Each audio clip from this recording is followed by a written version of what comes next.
জানকী জানকী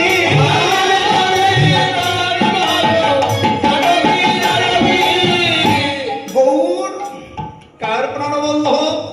যারা ব্রজের রাম উপাসক ছিলেন তারা সাক্ষাৎ লক্ষ্য করছেন যেন জানকীর প্রাণবল্লভ। জানকী অর্থাৎ জানকী কার নাম আপনারা জানেন? জানকী অর্থাৎ সীতা, সীতা ঠাকুরানী। তা সীতা দেবীর আরেক নাম হলেন জানকী। তারা রাম উপাসক ছিলেন, সাক্ষাৎ দেখছেন গৌর আমার জানকীর প্রাণবল্লভ।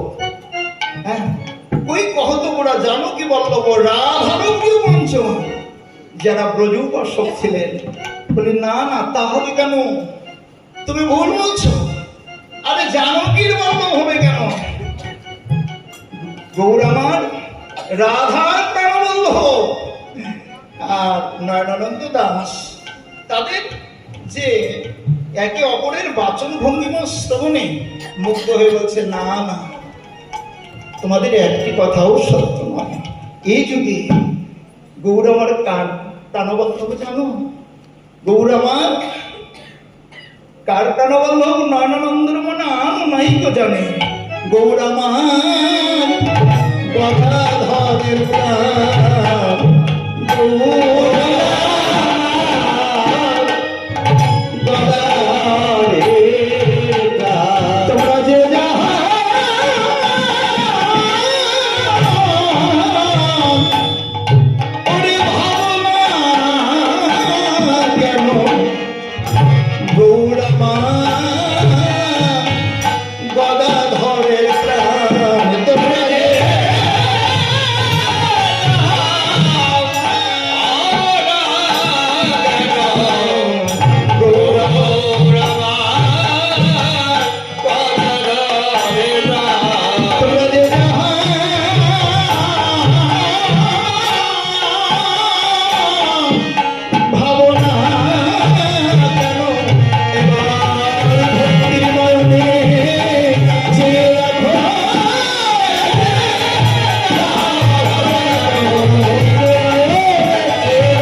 কীর্তন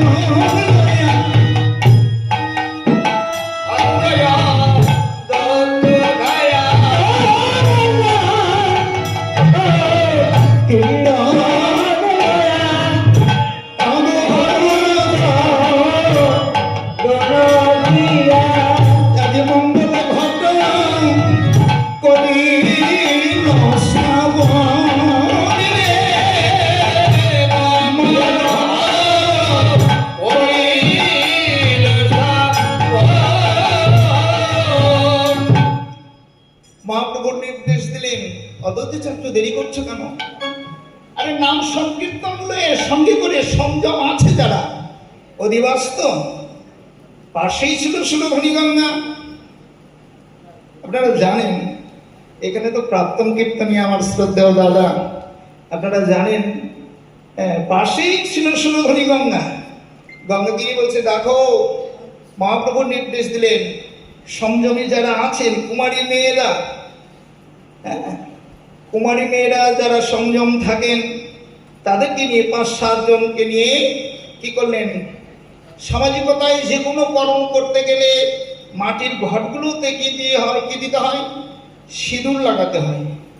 কিন্তু যদি ভগবত কর্মে নিয়োজিত করা হয় তাহলে আর সিঁদুরের প্রয়োজন হয় না, সিঁদুর লাগে না। তখন কি চন্দন, সুগন্ধি চন্দনে ঘটকে সাজায়ে পুরোহিত সাহেব যারা কুঞ্জ সেবার দায়িত্ব আছেন তারা জানেন। হ্যাঁ, এটা নতুন করে বলার কথা নয়। তবে অনেকেই অনেক জায়গায় দেখি কিছু কিছু, যা ওগুলো বলার দরকার নাই। তাহলে নাম সংকীর্তন নয়, অগ্র চন্দনে ঘট সাজাইয়া মঙ্গল ঘট করল স্থাপন। কারা করলেন? যারা কুমারী মেয়ে, তাদেরকে সংযম থাকতে হয়, তাদের তারা ঘট ঘটাতে হয়। আপনাদের তো পার্শ্বেই নদী, নদী আছে? নদী নাই, তাহলে কোথা থেকে ঘট ঘটাবেন? পুকুর, পুকুরের জল তো এখন নোংরা, তাহলে এখন টিউবওয়েলের জল, যেই জলই হোক না কেন, ঠিক গঙ্গাকে আনয়ন করে বিভিন্নভাবে মন্ত্র পবিত্রতার সহিত গঙ্গাকে জাগ্রত করে কুমারী মেয়েরা যারা সংযম আছেন তাদের দ্বারা ঘট স্থাপন করতে হয়। এবার সঙ্গে কি হবে? সঙ্গে খোল করতালকে নিয়ে একসঙ্গে কৃষ্ণ গুণগান গাইতে গাইতে মঙ্গল ঘট ভরাতে হবে, এটি বিধান। তো যা সেই বিধান আজও আছে, চলবে।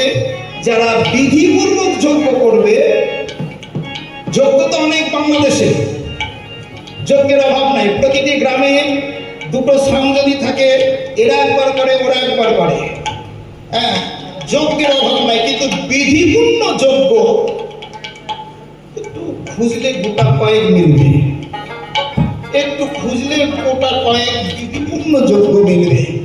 আর তাছাড়াই অবিধিপূর্বক যজ্ঞ, তো যাক, এগুলো আমরা যদি বললে আমাদের আর বায়না হবে না, আমাদের নিয়ম।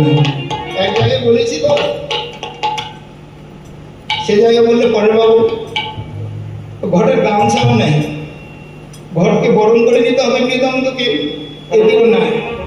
বললাম দেখুন দাদা, আপনাদের যজ্ঞ তো অনেক দিন হলো, আপনারা মানুষ আস্তে আস্তে একটু শিখে বা একটু ঊর্ধ্বগ্রামী হয়, আর দিন দিন আপনারা নিচে নেমে যাচ্ছেন। এই কথাটুকু বলেছি, তাই ওরা মাইন্ড করে বলেছেন, পরের বাবু আপনি মাইকে এই কথাটা বললেন কেন? মানে আমি তো অন্য কিছু বলিনি, আপনাদের জোগাড় নাই বলে এই কথাটা বলেছি। কে বললো আপনার জোগাড় নাই? আমি দেখছি না। পুরোহিতকে বললাম আছে, তবে না কিনেই নি, 2টো গামছা কিনেছি। তাহলে 6টা খোঁজ, 2টো গামছা হয়। এই কারণে ওই জায়গায় আমার আর ভাত হলো না। তা একটা করে বায়না হইতে না, ওই জায়গায় আর হলো না। তো যাই হোক, এই কারণে খুঁজে দেখলে গোটা বাংলাদেশে হাজার হাজার যজ্ঞ, কততম 56তম, কততম 42তম, কততম 28তম অধিবাস কোন ঘরে? ছোট যদি বলি অধিবাস কোন ঘরে করেন এ তো জানি না। কুঞ্জ সেবায়িতকে বলে, কুঞ্জ সেবায়িত তো নাই, ওইটা একটু ঘন্টা বাজিয়ে চলে যায়। কতিপয় জায়গায় দেখবেন অধিবাসের সময় কিন্তু পুরোহিত থাকেন না, স্বয়ং অর্থাৎ নিদ্রায় চলে যায়। এদিকে অধিবাস হচ্ছে, একটু মন্দিরে ঘন্টা ঢোকায় উনি পার হয়ে গেলেন। কিন্তু অধিবাসে যে ওনাকে নিযুক্ত থাকতে হবে, যতক্ষণ অধিবাস না হবে ততক্ষণ কুঞ্জ সেবায় থাকতে হবে, উনি থাকেন না। তবে আর কিছু না হলো, এই হরিনগরে আমার একটু ভালো লাগে, আপনাদের খুবই ভালো লাগে। আমি এটা গর্ব করে বলি, যেখানে যাই আমার এলাকায় আমি বলি, ওটা চাপাইয়ের মধ্যে অনেক যজ্ঞই হয়, তার মধ্যে হরিনগর যদি 100টা যজ্ঞ হয় বিধিপূর্বক, এটা বললে আপনারা কিছু মনে করবেন না, কিন্তু আমি গর্ব করে বলি, বুকে হাত দিয়ে বলছি, সত্য কথাই বলি, যে গোটা বাংলাদেশে যদি 100টা যোগ্য বিধিপূর্বক হয়, তার মধ্যে হরিনগর একটা হয়।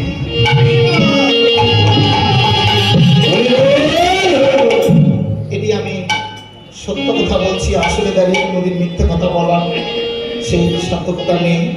গৌরহরি ক্ষমা করবেন না, আমি যেখানেই যাই সেখানেই বলি, এটা গর্ব করে বলি। তাই এটা আপনারা ধরে রাখার চেষ্টা করবেন। আপনাদের চরণে সহস্র কোটি আমার প্রণাম রইল। এটা সারাটা জীবন যতদিন যজ্ঞ করবেন বা ঠাকুর করাবে, আপনারা করলে চাইতে হয় না, ঠাকুর করাবে, তখন এই জিনিসটা আপনারা ধরে রাখবেন। অন্তত জগতে আর যত প্রকারের সাধক সাধিকা আসুক, আমাদের কেউ ভুল ধরতে পারবে না, এইটুকু আমি কামনা করি। তাহলে কি করলেন? নাম সংকীর্তন নয় অবর চন্দনে ভরসা দেয়া মঙ্গল ভগবন স্থাপন। আরে তাকে ভাবে ফুলমালা,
এবার মজার কথা, আপনি নেতায় দাড়ি মালা চন্ন, আপনি নেতায়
চাচ্ছ, আরে এমন করে যদি তুমি হরিনাম কীর্তন করো, রাত্রি জাগরণ হবে, আগামীকাল কি করবে?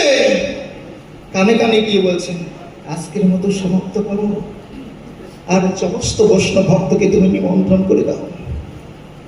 অদ্বৈতাচার্য সংকীর্তনের শিরোমণি, যেখানে মহাপ্রভু দুটি বাহু প্রসার করে নৃত্য করেন, তার আনন্দ দেখে কার না আনন্দ হয়? সকলেই আনন্দিত। ওরা ভুলে গেছে যে আজকেই শুরু নয়। এবার মহাপ্রভুর নির্দেশ মোতাবেক কি করলেন? গলগমৃত বসনে দুটি হাত জোর করে বলে, হে বৈষ্ণবগণ, আপনারা যারা দূর দূরান্ত থেকে এসছেন, আপনাদের সকলের নিমন্ত্রণ আজকে শুধু নয়, আরে আজকের মতো এখানে সমাপ্ত করে আগামীকাল হইতে এই হরিনগর সর্বজনীন রাধা গোবিন্দ মন্দির প্রাঙ্গণে শ্রী শ্রী রাধা গোবিন্দের অপ্রাকৃত লীলা 24 প্রহর ব্যাপী, মানে 3 দিন 3 রাত এক মহতীয় যজ্ঞ অনুষ্ঠান অনুষ্ঠিত হবে। আপনারা যারা এসছেন সকলের প্রতি নিমন্ত্রণ রইল।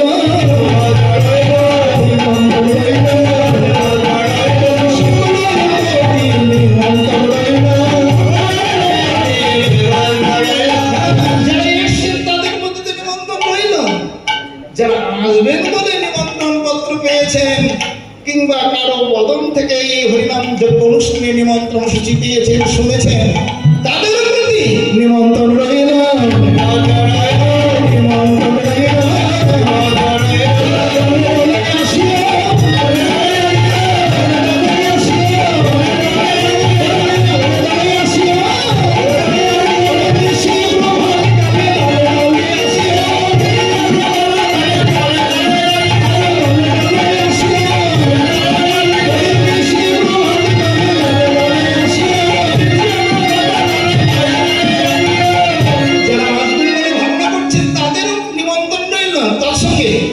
দেবতা, গন্ধর্ব, কিন্নর, যক্ষ, গ্রহ, মানুষ তো দূরের কথা, স্থাবর জঙ্গমগিরি, পতঙ্গ, পশু পাখি সব তার দ্বারা স্বর্গের দেবতা, গন্ধর্ব, কিন্নর, যক্ষ, রক্ষ, স্থাবর জঙ্গম, কীট, পতঙ্গ, পশু পাখি, সমাজে যারা অবহেলিত, অবদলিত, নিপীড়িত, নিষ্পেষিত ছোট জাতি বলে গণ্য, সকলের প্রতি নিমন্ত্রণ রইল।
আপনাদের সকলের নিমন্ত্রণ রইল।